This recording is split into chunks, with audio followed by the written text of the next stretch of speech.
What's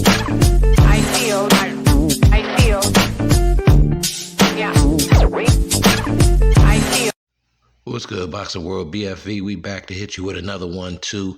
Just take a couple minutes of your time, if you don't mind. I want to help you get $1. Let's talk about the odds on a couple fights. Up first, you see is Bentley versus Morris, and I think the odds makers got this one hella wrong, bro. They got Morris at a plus 500.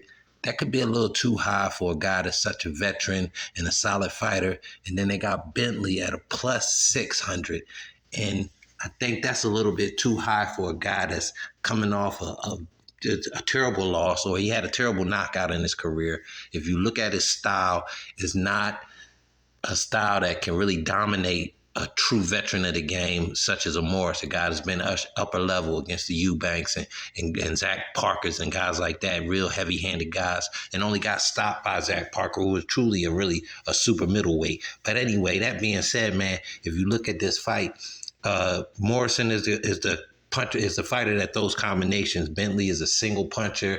He's one of these guys are going to be on the back foot, and I take it it's going to be Bentley. And when he's on the back foot, it's not good. So if you want to be, you know what I mean, just go against the grain a little bit, man. Drop some change on on Morrison, man. This guy, like I said, he's at a plus 500 right now. So if you put a quarter piece on him, man, you're going to do yourself right, man. If you double that down with this next fight I wanted to tell you about, and these a couple overseas fights, but they still worthy to get that respect and get that recognition from guys like myself. And it's going to be, we got Morrison DeLuca against Stephen Butler. This fight, you got to look at the underdog again. Another guy that's been in with the bigger competition, you know what I mean? Been in with the Kell Brooks and guys like that. So they're just more sturdier. But little keys I want you to look at in this one is DeLuca's a body puncher.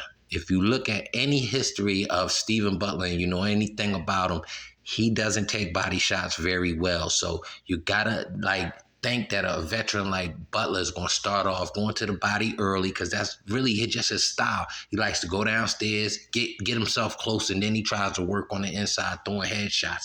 But Butler, lean guy for a middleweight, you know what I mean? It's on the taller side. So if you can get in close and right before you engage, body to body, throw an overhand, you could catch Butler, man, because he's been knocked out that way. So I'm just want you guys to take a look at what information that I'm bringing you, and hopefully, you know what I mean, you could put yourself a little parlay underdog card together and make a little coin and whatnot. You understand what I'm talking about? So trying to expand the channel, do my numbers, doing a lot of homework for you guys. So all you got to do is, tap in with me, man, and I'm going to bring you some good numbers of fights that's not on the radar. But as you can see, this is an NABF title fight. So that means it's going 12.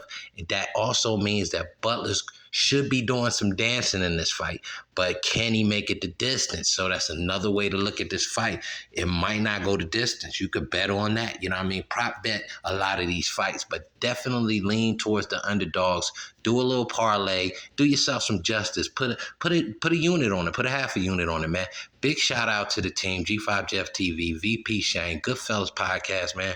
We here, we working. I appreciate all the support, man. Boxing First Vlog. I'm doing it for the love of the game.